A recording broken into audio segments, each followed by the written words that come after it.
the RAF's last airworthy Lancaster bomber. A relic of a war that will soon be beyond living memory. As a pilot, I've always been fascinated by the wartime exploits of Bomber Command. I've known some of the veterans, and I own and fly one of the aeroplanes that they trained in. The classic movie about an impossible mission which succeeds against all the odds. The Dambusters is one of my favourite films. It's gone! Look! My God! This has to be one of the most iconic scenes in the history of war cinema. But I want to know whether the movie has distorted our view of the true history of the raid. What I'm hoping to find out is the truth behind one of the most famous war stories of them all. I'm going to retrace the route taken by 617 Squadron during its famous raid and rediscover some of the forgotten secrets of the Dambusters. I'll be hearing from the RAF's last survivor from the raid. His crew's efforts didn't feature in the film. And taking to the skies with a former RAF Harrier pilot and navigating for him.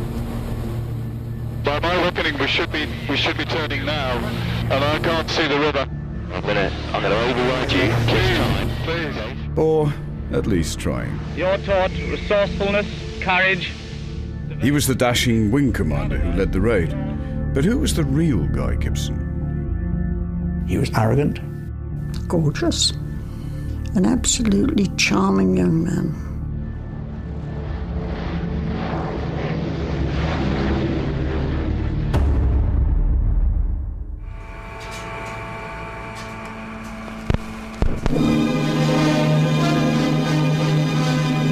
In London, the bright lights of Leicester Square receive an added glitter.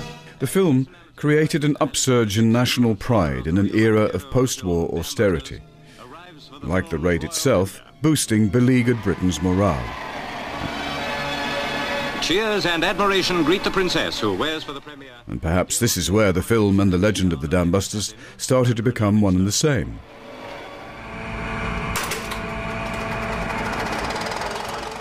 "55 years after its release, the Dambusters retains its power as a piece of wartime storytelling. It stars Richard Todd as Wing Commander Guy Gibson and Michael Redgrave as Barnes Wallace, the inventor.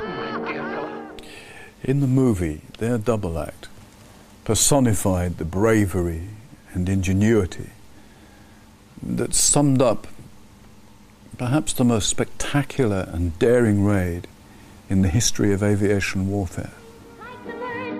Over the years, the movie has been accepted by many as the definitive version of the story, but a lot of it was pure fiction.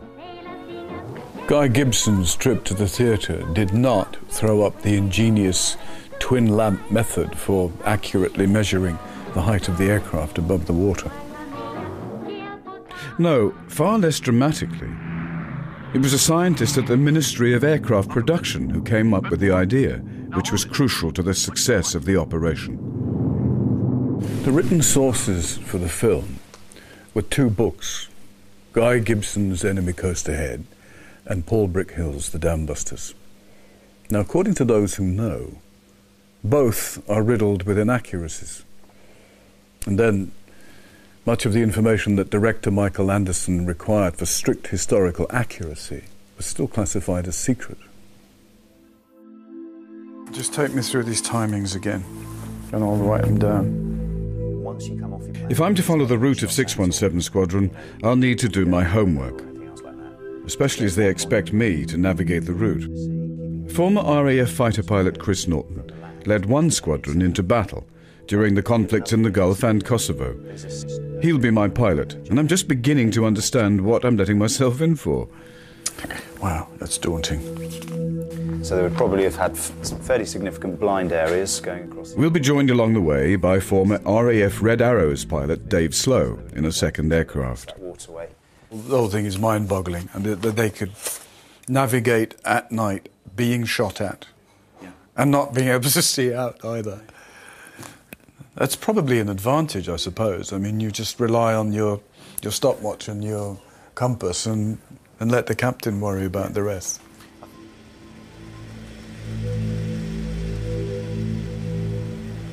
Lights out, pressure's rising, RPM's good, start warning lights out, alternator warning lights out. It's time to get airborne. And later, I'll be following the training routine of 617 Squadron.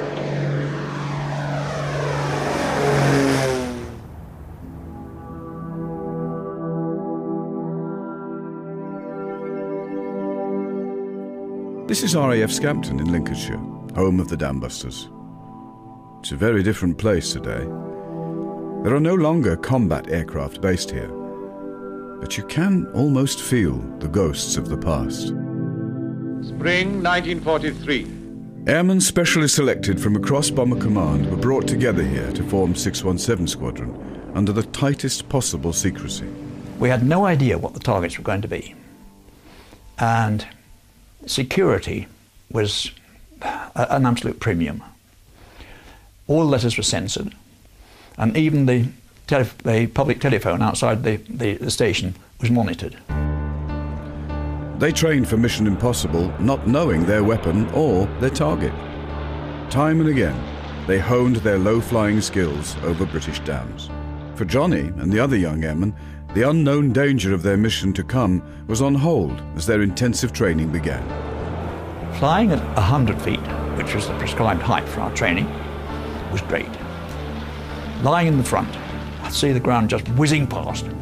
Low-level cross-countries, all done by map reading because it wasn't feasible to use the navigation aids at that height. Decelerating 140, letting down. So what's it like to fly so low? We're about to find out. We're heading down to the height that 617 Squadron would have trained at, 100 feet from the ground. Just going to weave around these houses. Good idea.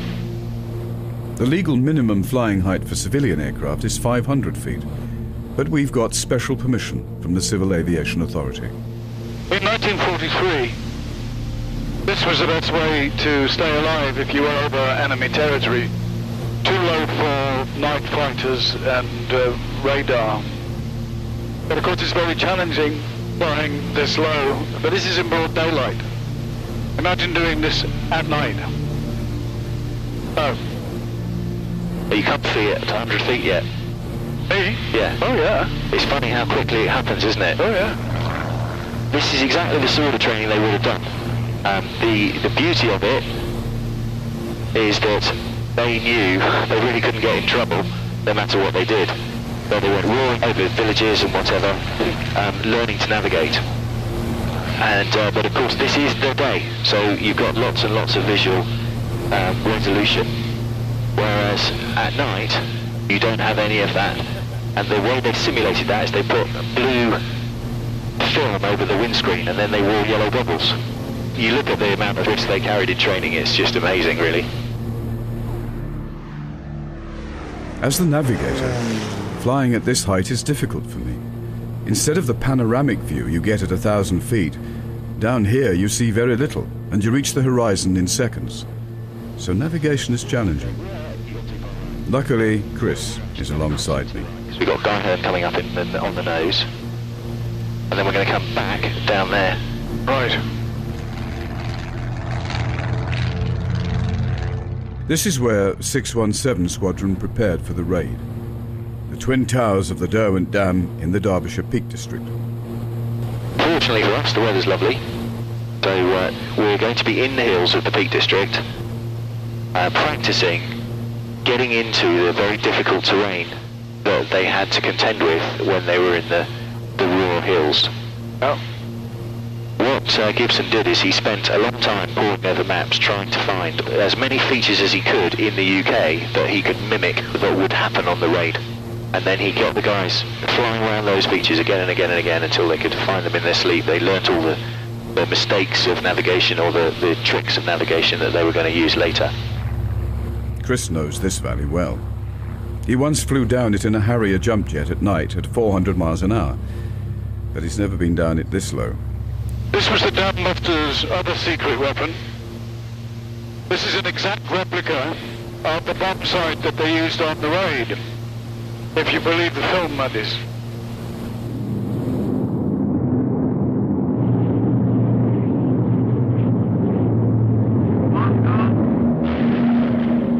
But this man knows the real story better than anyone else alive.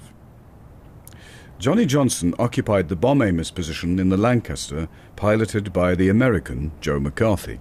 We had to make our own bomb sites, and they consisted basically of a plywood triangle with pins in the 3 points. I didn't use one at all. I had no need to use one on the actual attack. And that's because Johnny's crew was dispatched to attack the Zorpa Dam, a very different structure to the Ada and the Myrna.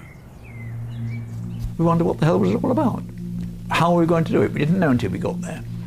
The Zorpa had no towers, and it was almost impossible to approach for a head-on attack because of the hills round about it.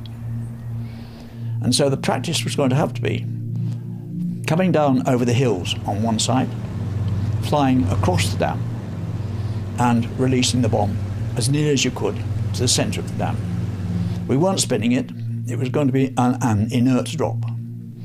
So it was up to me as the bomb aimer to estimate when was the right time to drop it.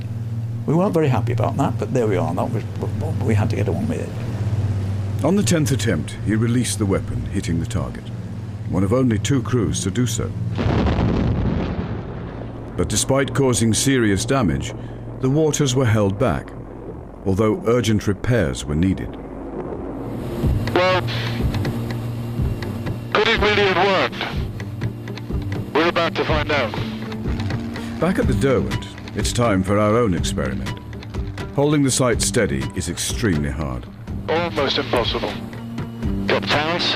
Oh, yeah. Shave this. Okay. Get your wings level as soon as possible. Will do. The sight is a nightmare to hold steady. Okay. Coming in, coming. Bomb's gone. Now! I think we got it that time. So it's very fast and furious right at the end, isn't it? Yeah. We're all full of admiration for the men who first did this. I still can't believe they managed to get a Lancaster in there. I know. This is probably nimble compared to a fully laden Lancaster. Absolutely. Because the wooden sight proved hard to use, the bomb aimers improvised with surprising results. And believe it or not, this was one device, a length of string. Again, the 2 forward points were used to measure the drop distance when lined up with the twin towers of the dam. Okay, wings level soon. Yep. Steady. Steady. Come right. Level. Steady. Get it level. Okay. Right. Hold it. Level up. Bomb gone. Good effort. That's miles away, isn't it? That was phenomenal. I love that. That was good. I got a good sight of the headland on the left that time. But you could see how absolutely crucial it was to get the wings level. No point in letting the bomb go when you've got any bank on, otherwise it's going off to the side.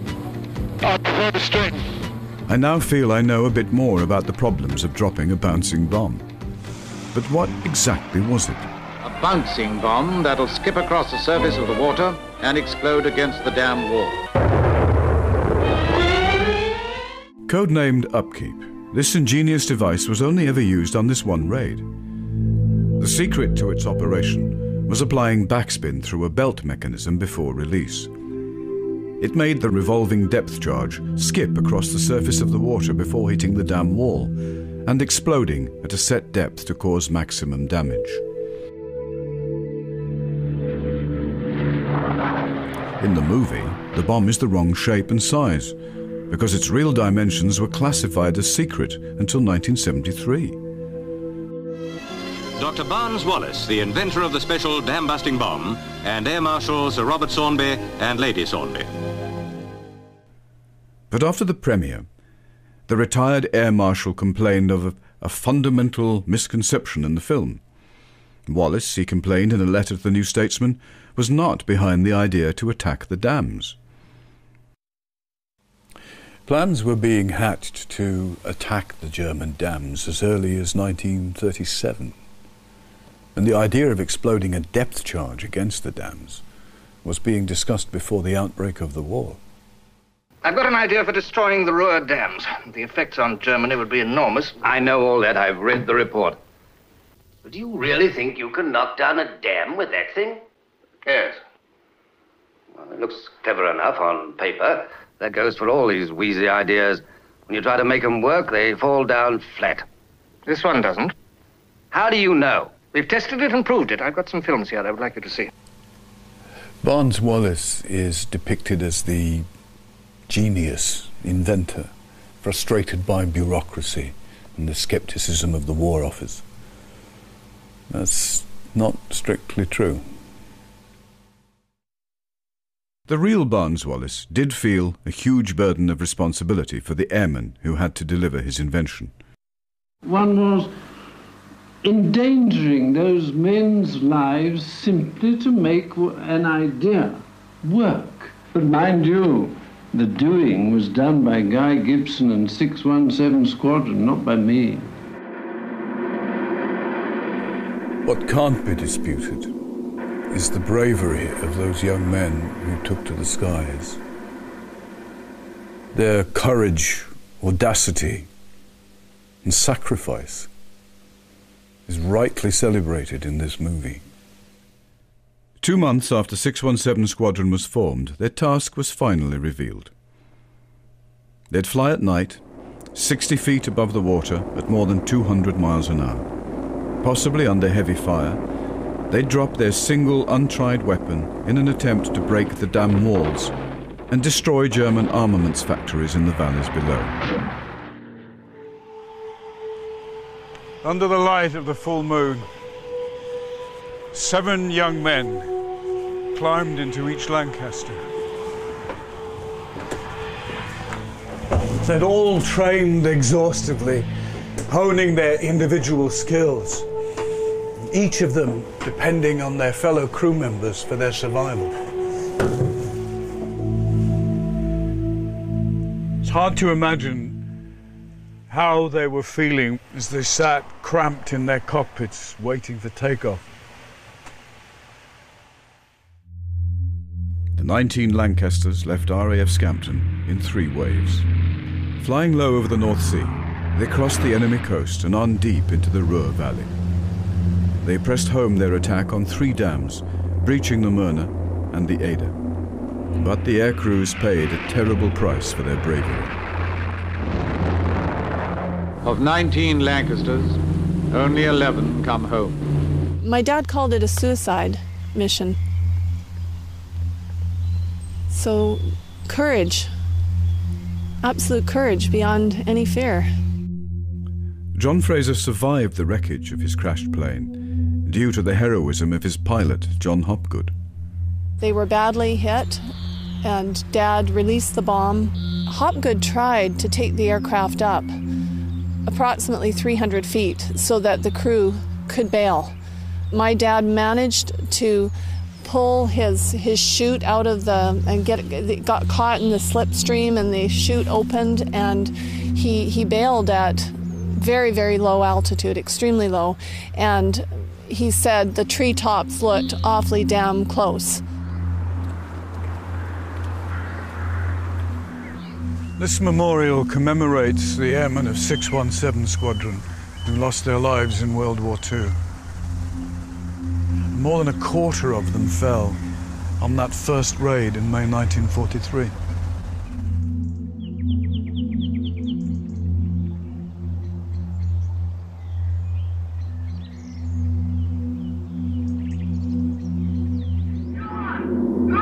But on the German side, the consequences of that raid were catastrophic in human terms as well as industrial.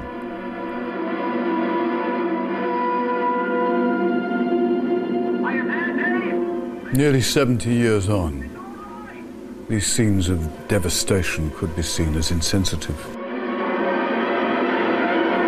even triumphalist from today's perspective. so many innocent people were killed. But this was wartime.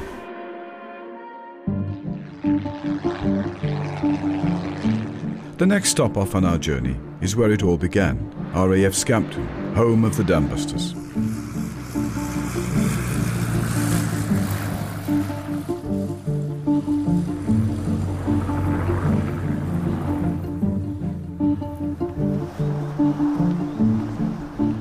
This was the officers' mess when 617 Squadron was based here. Oh, you know most of the chaps, I think. Right, carry on, please.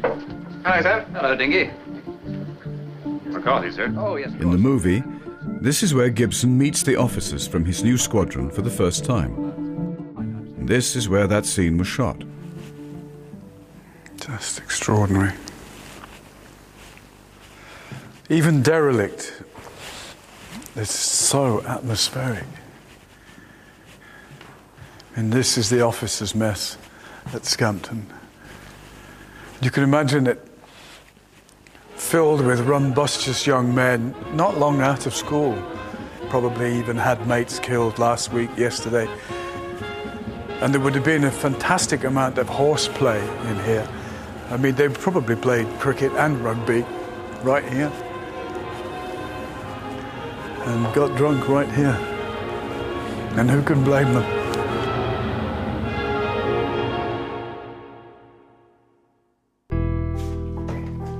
A short walk from the officers' mess at Scampton is another relic of the raid, steeped in the history of the squadron.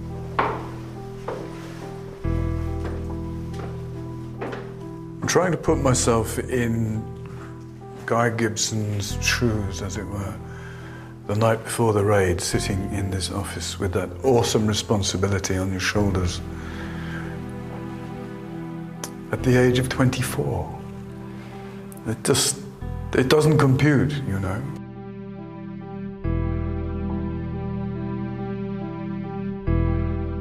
I get nervous sometimes if I'm just going off in my plane on my own. There's just that little tension, you know, about being a pilot and just knowing where you're going and the things that could go wrong. Just imagining that with all of those lives, all of those crews.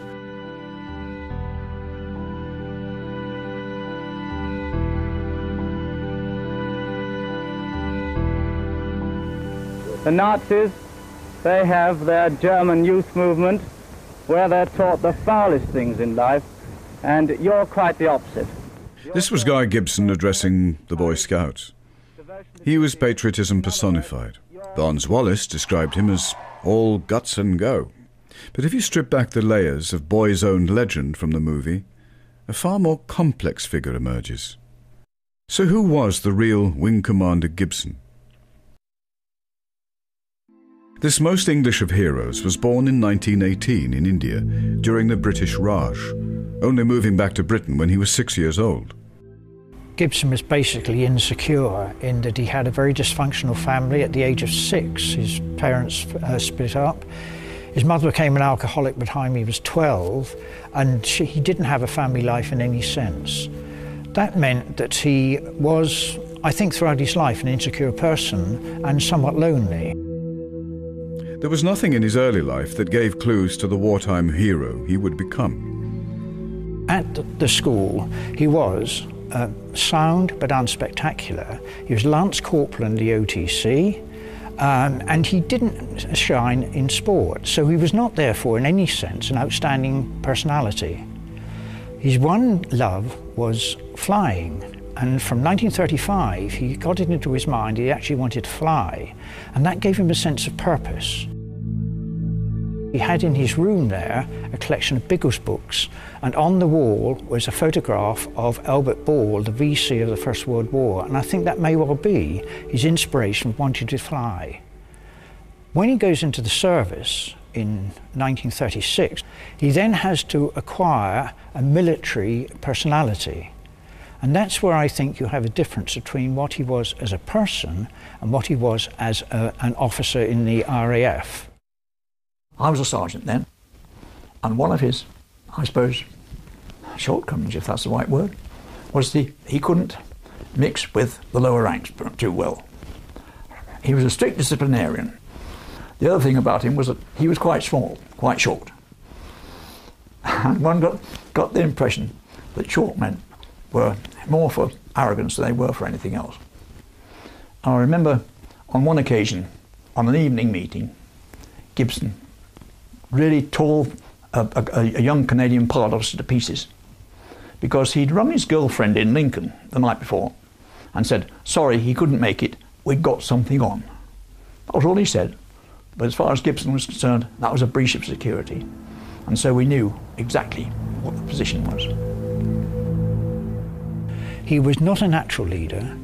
He was a manufactured leader in the sense that he adopted an attitude which he felt was the way of running something in much the same way as a school was run. Many years later, one of the rear gunners on 617 Squadron said he was a product of his environment. And by that he meant that he had come from a public school, which was a hierarchical organisation, where the prefects controlled the boys, and he applied this to the RAF. He made sure that the lower ranks saluted him because he felt that that was part of discipline. Without saluting and without smart uniforms, you didn't have efficiency. He is not only insecure and lonely, but is rather gauche socially. Gibson, as the commander, was much more of a martinet, much more a disciplinarian than he appeared in the film. Thanks, saved my life. Never forget it. He appeared as a sort of jovial, almost jovial person. What are you messing about for? I told you I'm not going. Skipper, this new squadron. You going to fly with it? Of course I'm going to fly with it. Well, you'll need a crew, won't you? Of course, but there's nothing in that. I'll get one, all right. Oh, you mean you've had enough of us? You want to get rid of us? I didn't say that. Gibson's crew from his old squadron eagerly signed up to join him.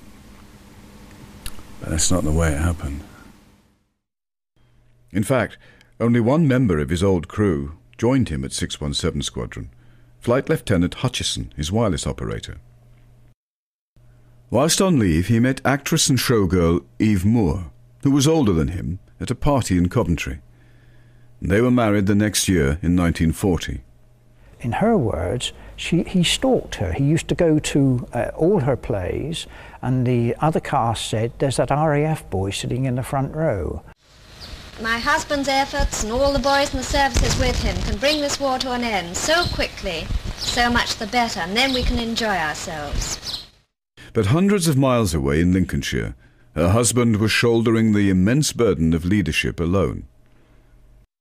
He befriended a member of the Women's Auxiliary Air Force, Margaret Masters. When I first met Guy, I'd gone out to help either operate on or bring in a very badly injured officer. After kneeling on the floor for some time and holding what was left of a badly injured arm, my knees rather hurt. It was a very hard floor.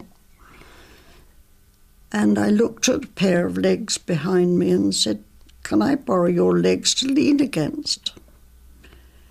I didn't know it at the time that they were Guy's legs. That's how I first met him. My first impressions were that he was a typical officer, full of his own importance at times, but there was something about him that I wanted to know more and more, and I did.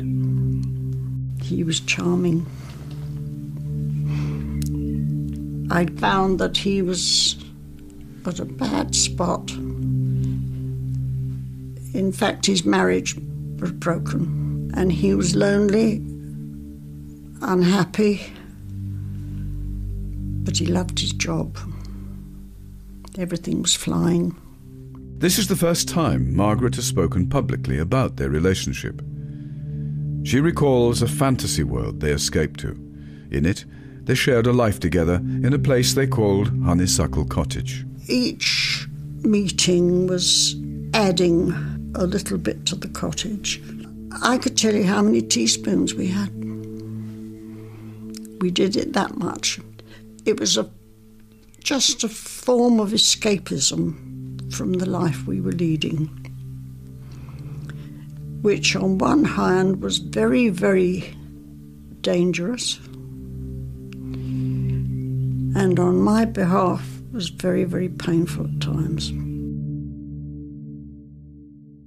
We used to drive out and sit and just chat, just generally, and found out about each other's lives. Do you think he was in love with you? I hope he was. Yes, I was. I'd be a fool if I wasn't. Wing Commander Gibson VC, who led the great Lancaster raid on the Ruhr dams. Immediately after the dams raid, Guy Gibson inevitably became a national hero, receiving a Victoria Cross for his leadership. His bravery was extraordinary. After dropping the first bomb, he flew in a further 3 times with the attacking bombers to draw the fierce enemy fire away from them. Guy Gibson died in a plane crash over Holland the following year. The Petwood Hall Hotel in Woodhall Spa.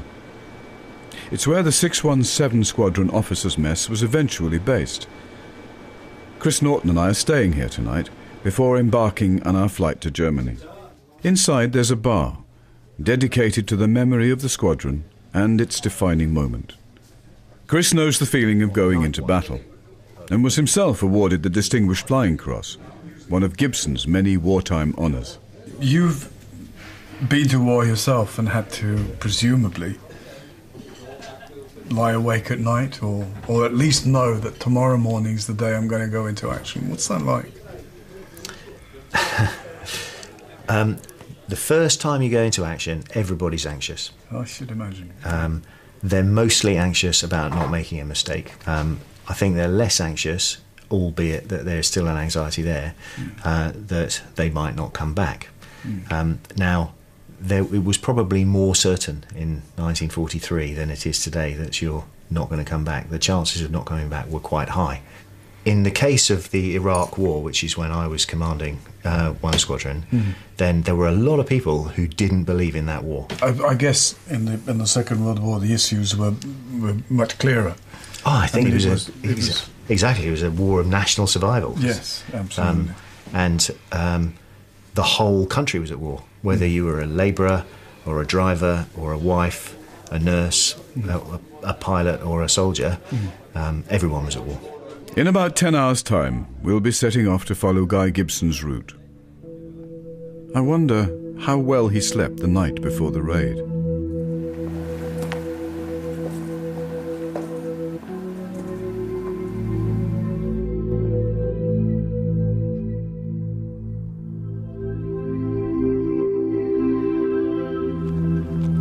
Morning, Martin. Good morning.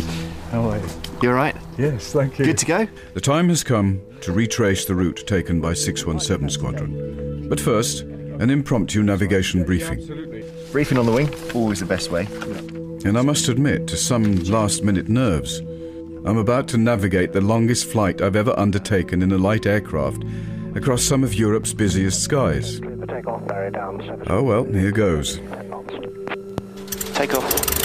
Plate. We'll be in close formation with a second plane that will follow us as far as the coast. This is the start of a 400-mile flight that in 1943 changed the course of the war. When the Dambusters left Scampton, there was no tarmac. Their runway was made of grass. But some things haven't changed. As the crews headed for enemy airspace, each must have wondered whether they would ever see a familiar landmark like Lincoln Cathedral again. It's extraordinary to think that that's pretty much what they saw. You put yourself in their position, you know, and not much has changed, really. Essentially, you're looking out of the window of an aeroplane at the cathedral. There were so many bomber command bases around Lincolnshire, and whilst they will have been in small villages and small pubs, then Lincoln was that big landmark. So onwards over the familiar towns and villages, and across the vast expanse of the Lincolnshire Fens. So who were the men who set out for Germany on that day in May in 1943? That really suggests that they were veterans, handpicked by Guy Gibson himself. But that wasn't the whole story. Some were there quite by chance. Jack Liddell was the youngest Dambuster, but he'd already been thrown out of the RAF. He was just 15 at the outbreak of war. But that wasn't about to stop him joining up, even if he had to lie about his age. He joined underage, and when the authorities found out his real age, they threw him out. So he went to the London Fire Service and worked with them during the Blitz. Working for the London Fire Service in the Blitz was as dangerous as anything. I mean, a lot of firemen were killed. So he did join eventually again and got trained up as a gunner. Vic Townsend served with Jack Liddell on the same bomber crew. He now lives near Sydney, Australia. These postcards are mementos of their Lancaster bombing raids whilst serving together on 61 Squadron. This is the view young Jack would have had from his position as rear gunner. I met Jack Liddell in 1942 after we'd come back from Canada and been pushed into a number of time-wasting activities just because there was a bottleneck in training. And I never knew him as Jack Liddell. He was always called Killer because he never fired his guns in anger. They said to all of us, you can do a period of instruction or you can join this new squadron which we are just forming, but we cannot tell you anything about it. Nobody volunteered, nobody wanted to volunteer blind, but Jack Liddell said, I can't instruct nobody. I can fire a gun, I'll go to the new squadron. So that's how he got to the Dambusters squadron. So he went on the Dambusters raid and didn't come back. And that's because the Lancaster that Jack Liddell was aboard, piloted by Robert Barlow, crashed over Germany, killing all of its crew. But more of that story in a moment. Leaving the English coast, we drop as low as the Lancasters of 617 Squadron would have done to avoid enemy detection. 4570 for Amsterdam, Golf Yankee Mike. For the last 45 minutes, we've been flying east over the North Sea. Back then, it was a dangerous place, bristling with enemy ships, a fact that the crews of 617 Squadron were well aware of. It wasn't Operation Certain Death, but it was Operation Quite Likely to Die. Yeah. We're going to come back onto the track at Topper, which is this point here. Right. So I'll hit that point there for you. Okay. And then you've got it, so you'll know where you stand. 100 feet. There you go. Cracking. The Dutch aviation authorities have given us special permission to cross the coast at a height of 100 feet. They will have gone as low as they dared, and I think some of the pilots flew extremely low. 30 feet they were reputed to be able to fly at. Well, this looks a lot less than 100 feet to me. You're the expert, but I reckon that's a lot less than 100 feet. You reckon that's a lot less? Well, I've got 100 feet on the altimeter. So, even in daylight, with no enemy menace to threaten us, low flying is difficult.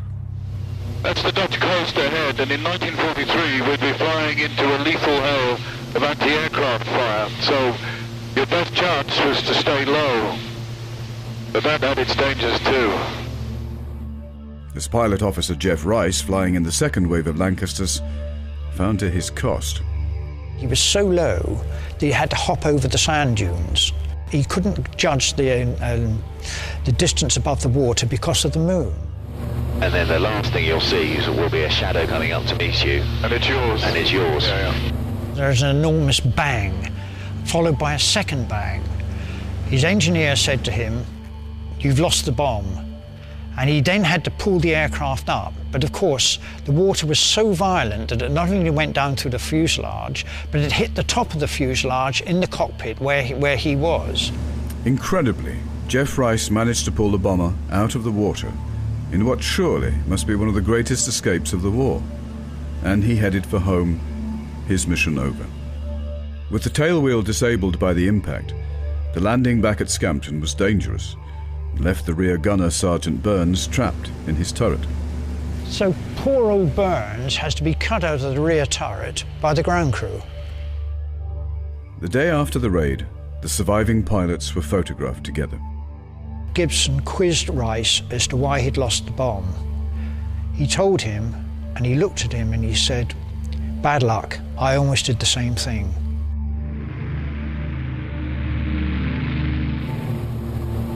You want to come a bit, you're right of track at the moment. Very good. 143, is that right? Yes. So that's exactly what they did. What they did is if I'd got you right of track but not flying properly, you'd have said, right, come left 10 for about a minute and then turn me back onto my heading. So, okay, well, that's what you want to do. Okay. We're crossing the Zuider Zee, Holland's inland sea. And following the Dambusters' wake seems simple. Flying in broad daylight, that is. The only thing you wouldn't want to do in here is you wouldn't want to fly past a flagship. We are absolutely beautifully on track. We've got perfect visibility and nobody's shooting at us. Drifting off the route plan cost more than one Lancaster the lives of its crew. For them flying at 100 feet or less at night, it was understandable. But even in the day, navigation isn't simple. As I'm finding out.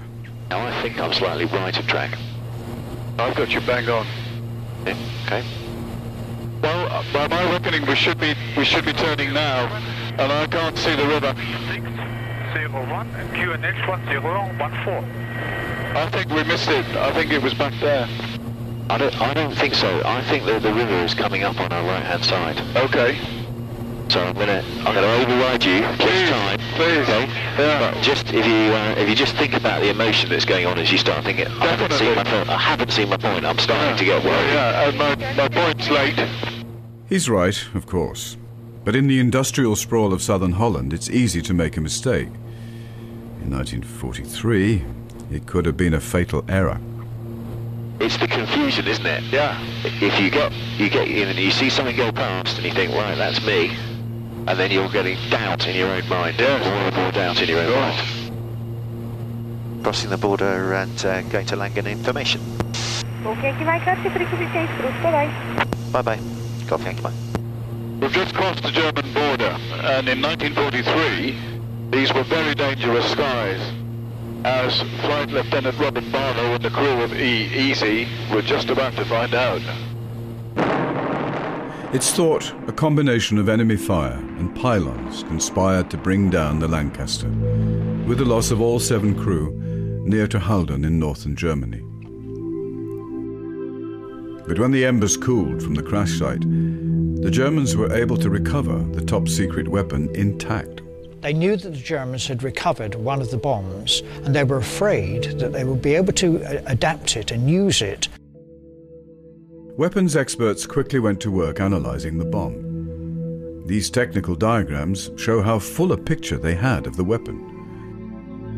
And along with the bomb, they had one of the surviving members of the Lancaster that crashed in flames on the other side of the Murner Dam, Flight Sergeant John Fraser. He was in solitary confinement for 7 days, and he was interrogated. He did describe some details, being forced to. I would say that he probably wasn't treated very well. German transcripts of his interrogation show how Fraser gave away top-secret information, including details of his training and his own role as bomb aimer. He also divulged technical details of how the weapon was deployed. And this seldom-seen top-secret German footage shows just how far advanced their plans were to deploy a similar weapon against British targets. Codenamed Kurt, it was a rocket-assisted bouncing bomb. So the same dams used by 617 Squadron to train for the raid were now themselves under threat of attack. These German plans showed the fears were justified. Enemy reconnaissance had pinpointed the reservoirs which presented the maximum opportunity to damage the British war effort. A month after the dams raid, Winston Churchill was so worried about a copycat raid by the Germans, he personally sought assurances from the War Cabinet about the readiness of British defences. For the 5 dams close to Sheffield, we deployed a total of 5,000 troops. We put smoke screen, balloons, anti-aircraft guns, and in some of the dams we actually put a metal structure on each side of the dam with wires slung down between them so you couldn't have low-flying aircraft attacking.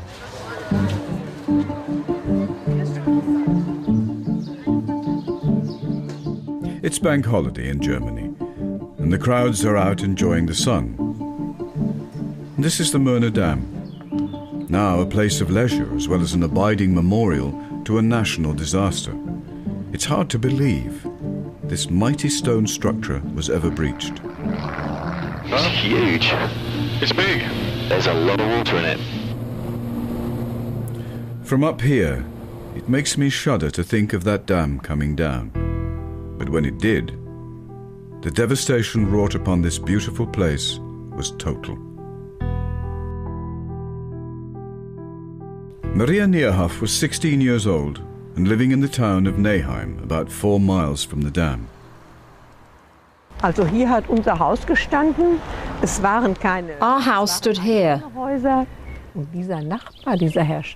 Our neighbour, Herr Schacker, said to us, "Save yourselves, the Möhne has been breached." The water poured down the valley, destroying towns and villages for many miles. Man hörte dann das Rauschen und deswegen sind wir. You heard this roaring sound, and as soon as we heard that roar of the water, we were lucky we could run straight up the hill. We just ran and ran. How time changes your perception of what's an enemy and what's good and what's bad.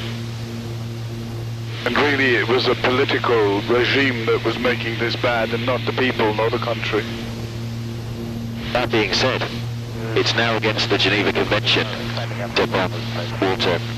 Really? Yeah, so it's an illegal target. If we were ever sent against such a thing, then bombing a dam is completely illegal ever since the Geneva Convention.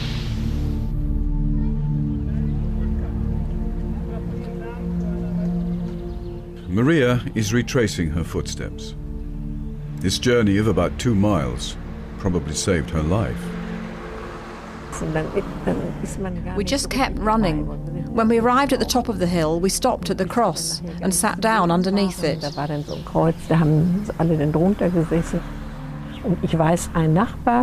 There was one neighbour, they had 4 children. They must have been asleep and not woken up. I don't know. One man was home on leave and said to his wife, "You go up the hill with the baby." And he went back to help this family with the 4 children. He died along with that family. They all died. It was just how it was.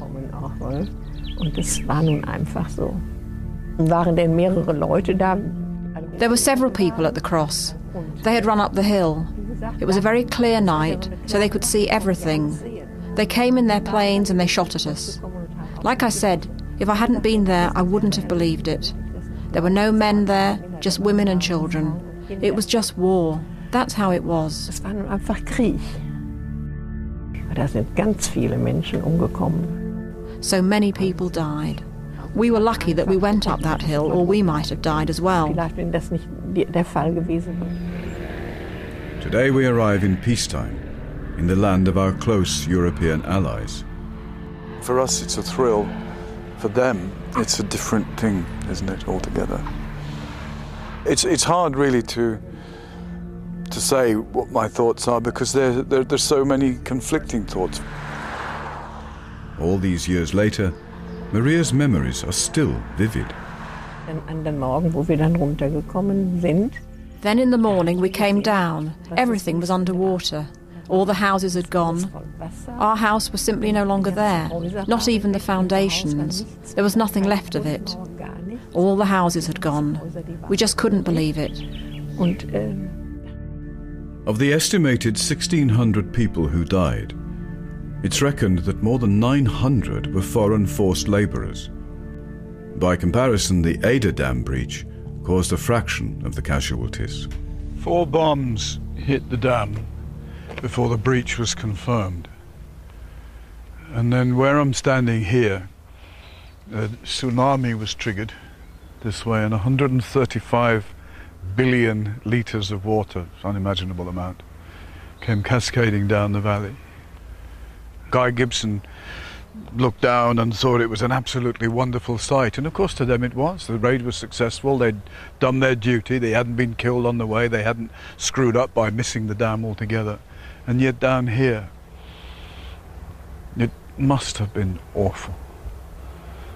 And it's hard to equate the peacefulness and the calm, the nice afternoon in the sun, You know, people strolling backwards and forwards, sitting on benches, having picnics. And this was a scene of such utter, terrible devastation. And for me, it's poignant as well, because I read about this raid when I was 15, and it's just something, if you're interested in aeroplanes and war stories, that is right in the centre of your imagination, and here I am where it happened. And I can imagine and hear the Lancasters pulling up and getting out over there. And yet there's a sort of an overtone of sadness as well, you know, the futility of it all. In the end, it didn't really accomplish very much at all. And that sentiment strikes a chord in modern-day Germany. Also auf deutscher Seite Opfer. So, on the German side, we see them as war victims. We see this event as a day of commemoration, and also as a warning of the futility of war. And we hope that such events are never repeated. In England, it is remembered very differently. In some reports, the German casualties are forgotten about, and the attack is seen in pure technical terms, as a military operation against a target.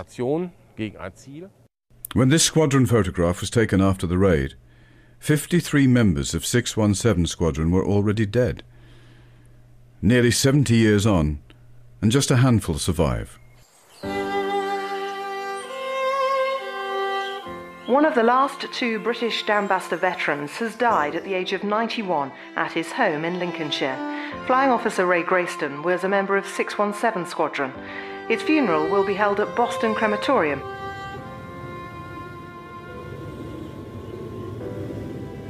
Ray Greyston was part of the crew that breached the Ada Dam. On a later raid, he was captured after escaping from his doomed Lancaster before it crashed, and he spent the rest of the war as a German prisoner. Obviously very sad in the passing of Ray. He was a great guy, very modest, wore the badge of hero reluctantly.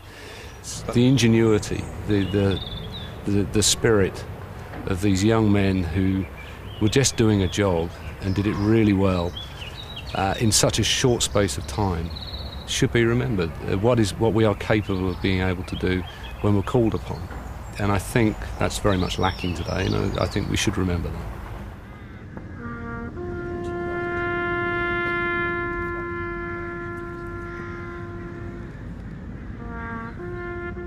And on the anniversary of the raid, they are still remembered. At this year's commemorative service, there was only one Dams Raid veteran attending, Johnny Johnson. My father was pilot of AJT on the Dams Raid. I get to see Johnny Johnson, my dad's bomb aimer, and he's the last living member in the UK that we know of. And there's only 4 of them in the world, so it's just really great to come back and see somebody that was in my dad's crew. And you look at what these people did, left their jobs and their schools when they're 18, 19, 20 years old and went out to fight a war, and not knowing how long it was going to take or if you'd ever come back. And then they came back, and they sort of, after the war, it's like they dropped it and just went on with their lives. And it was a part that was, they all just sort of let lie. And you know, they don't brag or anything like that. And it's just wonderful to honor those people. Not much was said when they returned from war. Not much at all. And they didn't talk, like my dad didn't talk much to my mom about it, and he certainly, as a little girl, I just remember my father loved flying, and I was a Dambusters daughter, and he busted dams, and I didn't know what the heck that was as a child. It was just funny. I thought it was funny, and how now when I look back years later, and I can reflect on what these men did, to go out on the night of a raid like that and to be talking about we might not come home, and to fly and do that, I can't imagine the courage it took.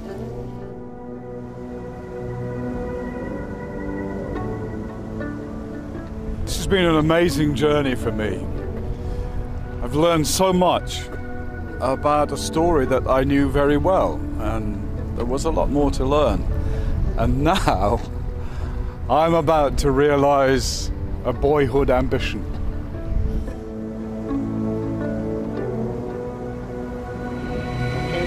Flaps are trolling or up and indicating. Your clip lights, pressure's good at the ground.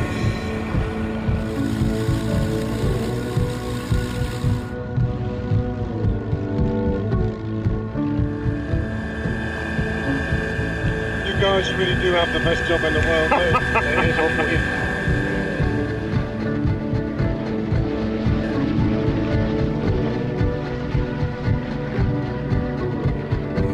There is a clear area up there to do the power checks, which is fine.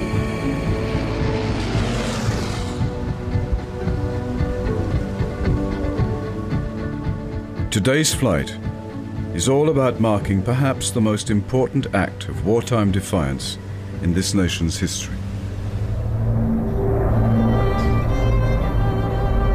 This is the Battle of Britain Memorial Flight, Lancaster. One of only 2 left flying in the world. This is the end of a memorable personal journey for me and the fulfillment of a boyhood dream, really. I can't believe I'm doing this. It's the 70th anniversary of the start of the Battle of Britain. Today this grand old lady is on ceremonial duty. We'll be giving a lot of pleasure to people on the ground, as well as memorialising some of the brave men who lost their lives flying in these wonderful things. What could evoke the British wartime spirit better than the white cliffs of Dover and a Spitfire flying in close formation? On the ground, thousands have gathered, including some of the veterans themselves. All have come to see us fly past in honour of those who died defending this country. Seeing the Battle of Britain Memorial Flight Spitfire join us and then do an attacking run. It's a sight I never thought I would see in this life, believe me, but it was very exciting. Just when it seems it really cannot get any better, well, it just has. Squadron leader Stuart Reed has asked me to join him on the flight deck. If you said to them, best part of 70 years ago, we'll still have one flying in honour of what you did, they would never have believed it.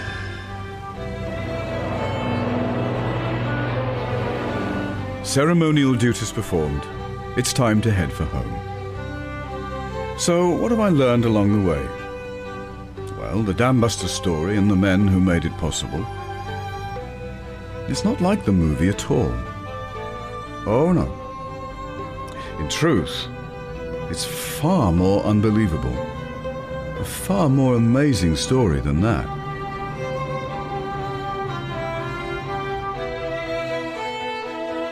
Well, your chance to make a call on that later. The Dambusters is BBC Two's film tonight at 11:30.